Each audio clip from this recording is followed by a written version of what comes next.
Bundy, to Ant's point a little bit ago, the idea of like teams maybe starting to approach the idea of of bringing any of these guys in. Do you think teams have had this conversation already about potentially bringing in one of these guys? I mean, it's been almost 2 years. By the time some of these guys take the ice, it might actually be 2 years from the time they last played in the league. Do you think these conversations have already been underway and now it's just a matter of the waiting game?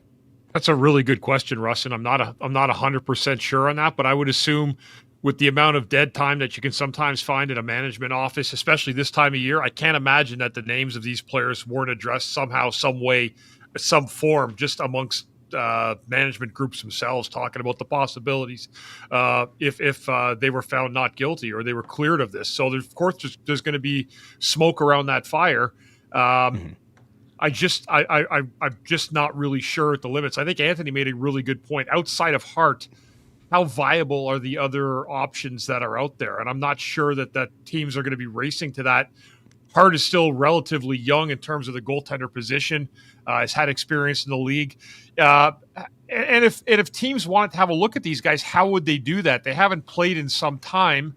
There will require perhaps a way for them to go out and examine or take a look at these players playing or practicing under some sort of controlled environment that gives them an idea of what they look like, at least have an idea of what they look like, because there's been no game film or anything to go over. So it's a lot of weird stuff. I haven't followed into the detail that Anthony just kind of threw out there with all the legalities and the crown and the appeals and the double jeopardy and all that. I'm not really in tune to how all that plays out.